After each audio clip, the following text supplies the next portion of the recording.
Hello there people, hope this video finds you all well and safe.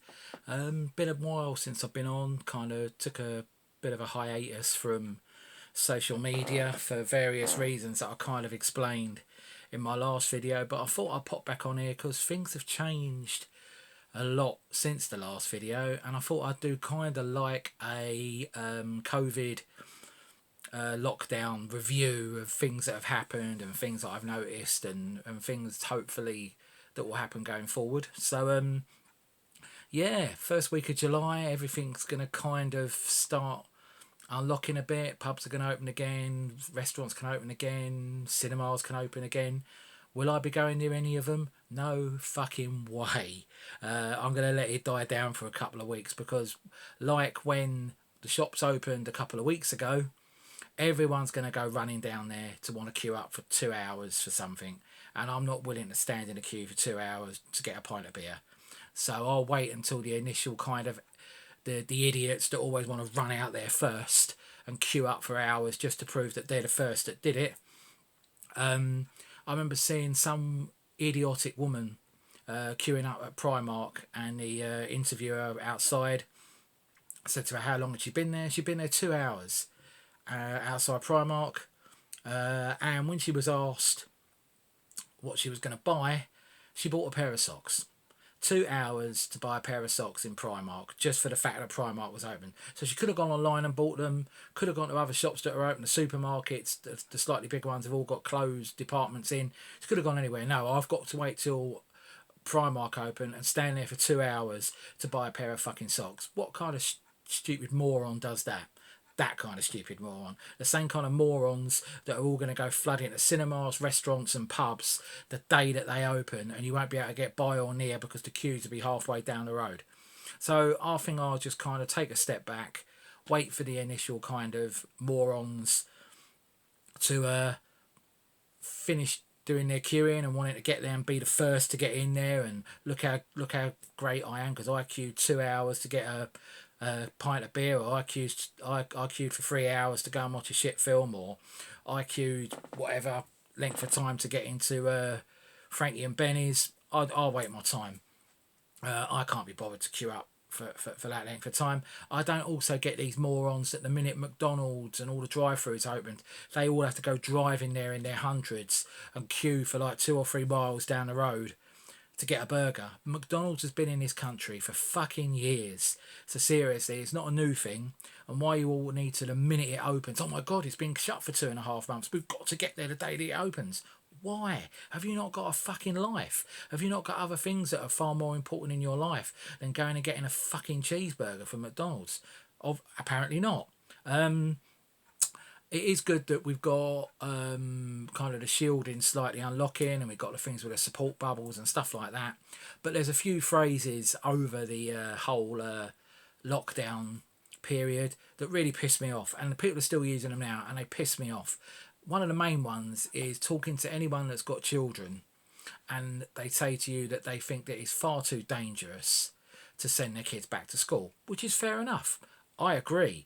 But then you don't in the next breath say, and today we're going to go to the beach. So you're going to sit on a beach with thousands of people with less than a hanky's width between you, not knowing where these people have come from, who they are. You're quite happy for your kids to run around in that environment, but it's too dangerous for a school that's going to be organised and set up so that kids can social distance. That's far too dangerous. These people get on my fucking nerves because they're saying that everything's too dangerous, and then they throw themselves in the line of it all by congregating at beaches and stuff like that.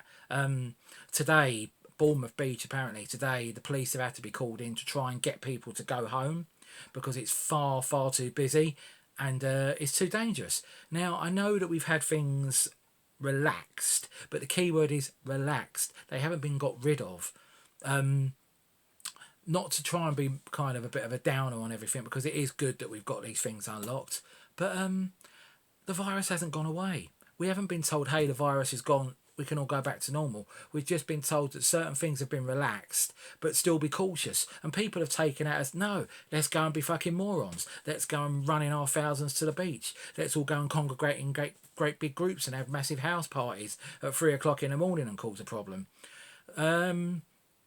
the sad thing is that the beginning of lockdown, the first kind of month and a half, this country went through a real nice transition of everyone kind of giving a shit and caring about other people. And it was really nice, you know, go and knock in your neighbours, make sure they're okay, make sure the old are okay, make sure the people that are vulnerable are okay, make sure people with mental health issues are okay.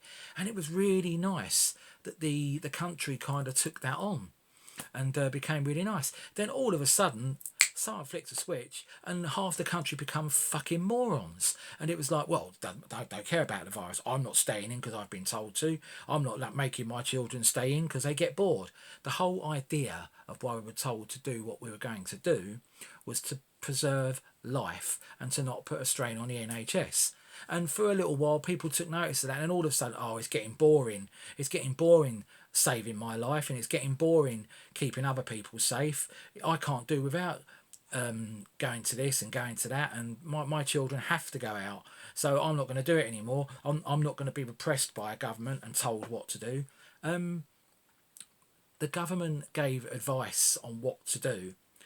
Fortunately for these morons, and perhaps in hindsight they should have done in hindsight, was to bring in fines for people. They did kind of do fines for the people not social distancing, but perhaps they should have brought in fines for people that just refused to stay in full stop at the real height and the real, you know, peak of the pandemic. But no, we always got these people that argued and said it's not fair on my children. Well, it's not fair on people that if you're spreading the virus to other people and they get it because they've stayed safe, but you've decided you're not going to, and then you decide because you've got no symptoms, you haven't got it and you have, and you spread it to everyone else. That's just fucking selfishness. And it's just again, the word I like to keep using, moron. It's moronic. It's moronic to carry on like there's nothing wrong and I'm all right, Jack, and I don't give a fuck about everyone else. So we kind of lost that. We went from everyone caring about everything and everyone being, you know, being a nice civilization and a nation of carers to being a nation of utter fuckwits and people not giving a shit about anything. And then trying to say that because one man took a trip to Durham Castle brought down the whole ethics of lockdown. No, he fucking didn't. You people would have done it no matter who it was, whether it was Dominic Cummings, whether it was Joe Bloggs. You were going to do what you were going to do, but you had to find a way of justifying it so people couldn't say you've been a twat. You can then turn and say, well, he was a twat, so I'm going to do it. Two wrongs don't make a right. And unfortunately, the press really made a big thing out of it as well and made him the scapegoat, and basically as good as said to people, do you know what? Break social distancing, break lockdown, because he's done it and he hasn't come out and hung himself in front of everyone and there hasn't been a public execution to punish him. So then from then on, we just completely lost our way. I know that most of you guys that are watching this video now were in the same kind of boat as me. We followed everything to the letter, but a vast majority of people didn't. And when you try and tell these people, they just come out with the most ridiculous of reasons of why they've done what they've done. And we, you know, now we're in a situation now where we're not even at July yet and people are acting like it's past July and everything's normal again. You know, everyone can just sit in massive groups on beaches and massive groups in parks. I know that 2 households can meet, but it is meant to be a maximum of 6 people. And I'm telling you, I've seen pictures of Bournemouth Beach today. There isn't maximum groups of 6 people going there. There's big groups meeting up. There's hundreds upon hundreds on that beach from the pictures I saw today.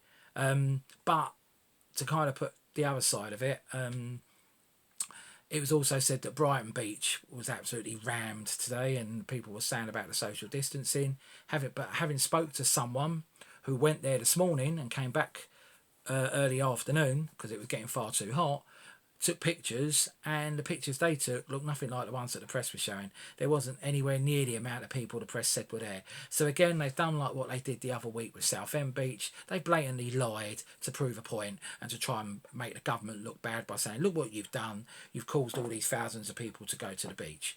On the subject of the press, I think the press throughout this whole pandemic have been fucking shocking.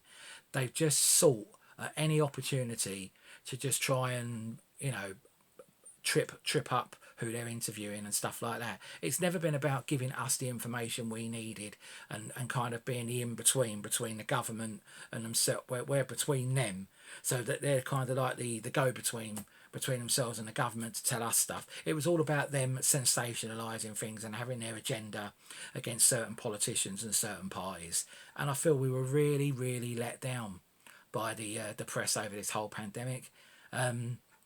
People like Piers Morgan don't help. They like to stir people up and wind people up and jump on any bandwagon that makes them look good. And then when it all blows up, after he's wound and wound and wound people up and got people, so he was the one going on about the social distancing and it's a farce and it's a joke, backing the fact that his son broke social distancing rules, backing the fact that his son mocked people that were on furlough about losing their money, and he laughed and said, well, I'm all right, Jack, and he stood by his son for that. And then has the cheek to come out and say on GMTV that he kind of represents the public. No, he doesn't. His views are just much driven by how many votes and how many people he can get watching him on his program in the morning. He will just jump on any calls. The good thing this week was, or this week just gone, is that he got his comeuppance in the form of Dizzy Rascal. Dizzy Rascal really took him to task and really shut him up. And I think more people need to do that with him. Or take the line that some of the government officials have done and just refuse to go on his show.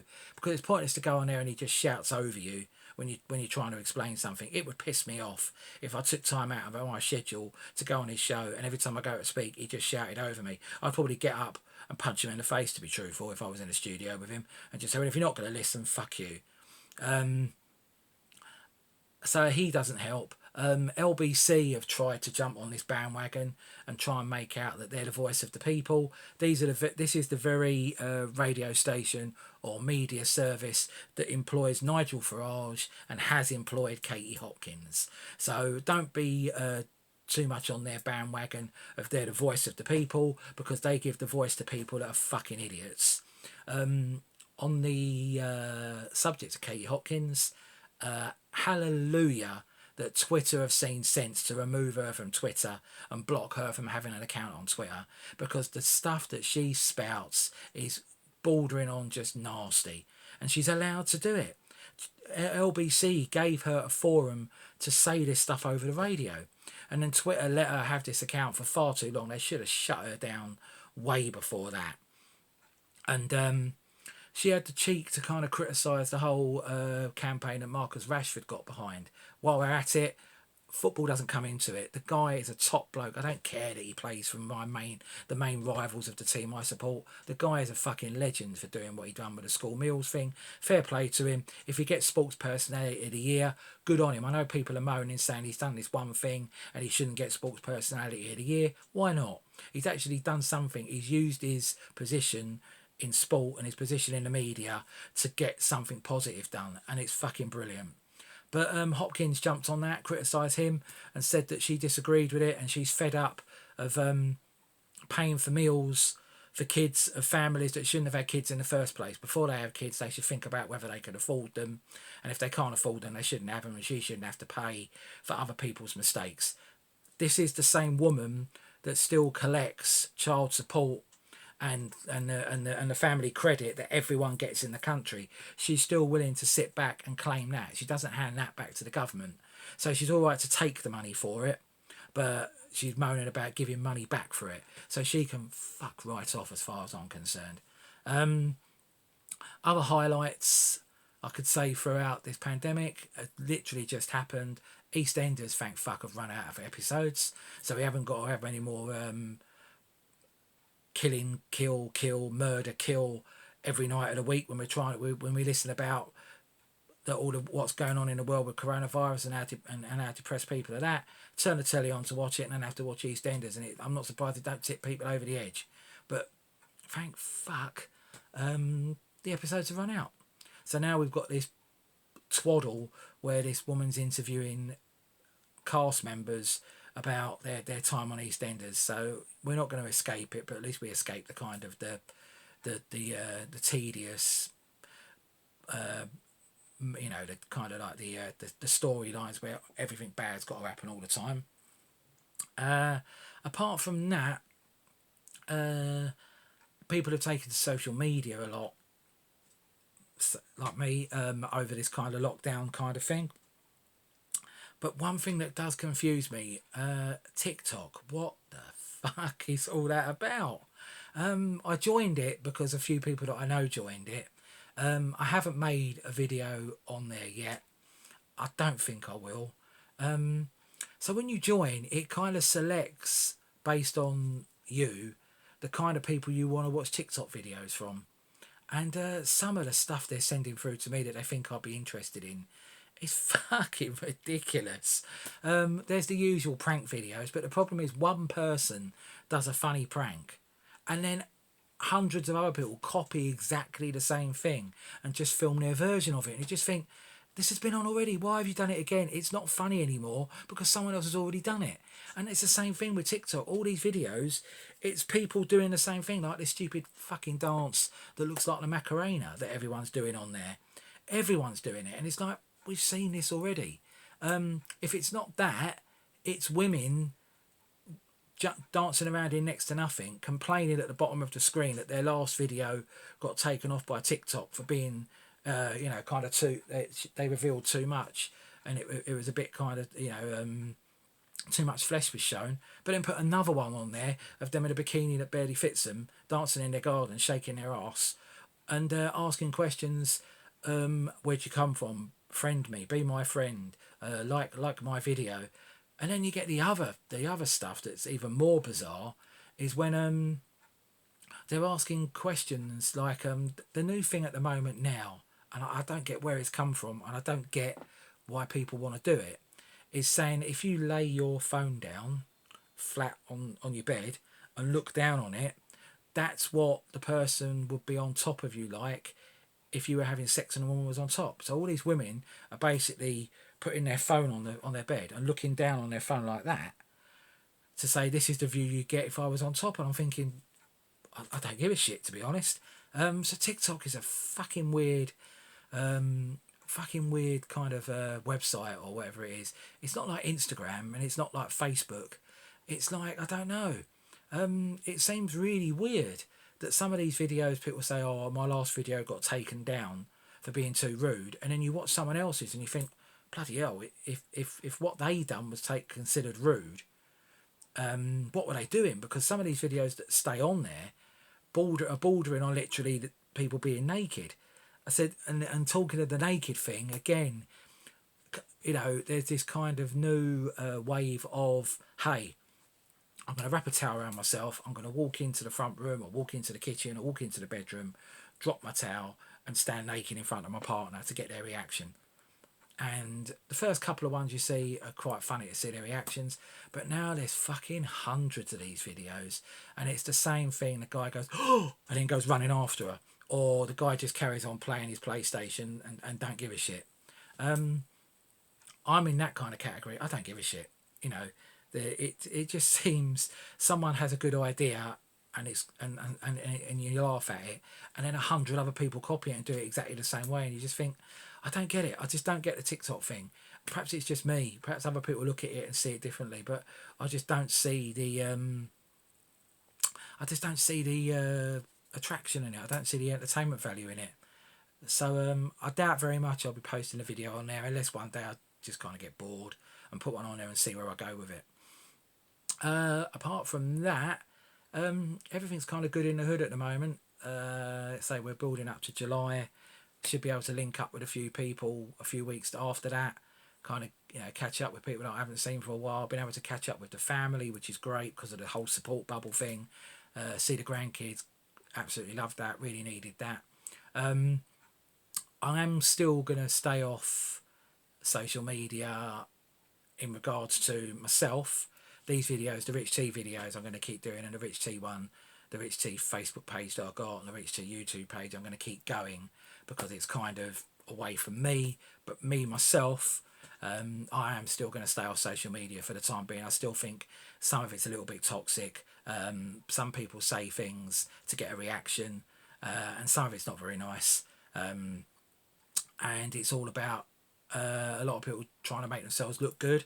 So they're not giving an opinion because it's their opinion. They're giving an opinion in the hope that they get loads of people saying, I like what you've just said. So I just find it very false. I find things very false on Facebook at the moment. I'm all for people getting behind the current situation at the moment, and things have got to change. I'm not going to go too much into it because this isn't the right forum for it, and I want to stay away from that and keep this a bit more light-hearted. But I'm all for people having an opinion. What I'm not for are people doing it just so they get loads of thumbs ups on their Facebook page and everyone likes what they say. You know, it's a battle. Who can post it first? Who can post this video they found first? So that everyone goes, oh, I like. And it's like, well, you're making it about you. And the whole thing about this whole situation now is it's not about you, it's about a bigger group. It's about us as a human race. It's not about you and how many people can like what you've just said, because it doesn't matter whether people like what you just said. It ain't going to change anything. What's going to change is everyone as a group talking and having an open conversation, and not just looking for approval from their peers kind of thing, because they've managed to find something on the internet that no one else has posted yet to say, look at me, I've just posted this. You know, great, have your opinions, but it does get a bit tedious when you see people doing it just for attention or just doing it to get likes. And then people are obviously going to sit and look at this and go, well, what the fuck am I doing this for? Well, let's be honest, if you look at my YouTube page, I haven't exactly got a mountain of followers. I'm not like one of these kind of like social media darlings kind of thing. You know, I'm not one of these kind of people with that. I've got a handful of people that regularly watch these videos, but as I said at the beginning, it's not about becoming a social media superstar. It's never going to be about that. It's just about me getting some stuff off my chest and you laughing at me ranting about things that I get wound up about. And in closing, I've got to say this. People will be sitting here kind of thinking, why haven't I mentioned anything already? Tonight could be the night that, after 30 years of waiting for some fans, I must be honest, I've seen my team win the league. I haven't seen them win the Premiership, but I've seen them win the league. I've seen them win European Cups. I've seen them win FA Cups and League Cups and UEFA Cups and Cup Winners' Cups. I've seen that all, but obviously I haven't seen it when it's been labelled the Premiership. But it could happen tonight. I mean, the dilemma that the two teams playing tonight I probably despise as much as each other, but one of them needs to kind of get some kind of result tonight. If not, we'll just leave it to next week when we play them, and we could hopefully get the job done when we play the other mob next week. But no, it'd be good. It'd be good to kind of have something to kind of cheer on. It's not going to be the same. Obviously, we're not going to have the whole hoo-ha that we normally hand over trophies and big bottles of champagne being sprayed everywhere and a bus going down the streets. We're not going to get all that, but it's different times. And whether we ever will get a bus parade over it, or whether we will get the whole giant champagne bottle and everyone spraying it and everyone passing the trophy around to each other, whether we'll ever get that celebration, who knows? You know, times are different now. We've got to be a bit more cautious, and it could be going forward that never happens again. We just don't know. You know, the FA Cup winners might not be able to do it when they win it. The Champions League winners might not be able to do it either. So it could be that we're not going to get those big celebrations for cups anymore for the next few years until this thing kind of dies down. But I'm kind of it's looking like it's going to come our way. I can't say I'm not happy about it. The fact that we can't have a big celebration, but I'm happy about the fact that we could win it, and it will be a win. I don't care. You can put an asterisk next to it as much as you fucking like. We're still going to win it, and deservedly so. You know, we've kind of proven that we're better than every team in the league. We've beaten every team in the league. Some teams we've beaten twice this season. So we've proven that we are worthy champions of England. So I thought I'd just put a bit of football in there. I don't normally get involved in football in here because I know there's going to be people swearing at the screen now I'm saying this, but you know what? I don't give a fuck. Apart from that, as I say, hopefully this video finds you all fit and well and safe and healthy. I know all of you guys are in the same boat as me. We're applying common sense and still being cautious, and we still need to do that in the face of the kind of the swarm of morons that aren't doing that. If a big group of us can still stick to what we're doing now, at least we're in with a chance of not getting another spike and another big lockdown again. But apart from that, I've got really nothing else to say. It's gone along a lot over the time that I wanted to take for this, but we had to have a bit of a catch up, really, haven't we? So enjoy the rest of your day. Enjoy the heat out there. It's baking out there. I went out there for like 20 minutes and I burnt the tops of my feet just being out there for 20 minutes. So I think I'm going to kind of stay in with the old fan on and wait till it cools down a bit and get outside a bit later on. But take care out there with this heat, especially getting sunburnt and stuff like that. Okay, well, I will talk to you soon. In the meantime, enjoy the weather. Enjoy July coming up and the stuff that's gonna unlock. And I'll see you soon. Cheerio, my lovelies.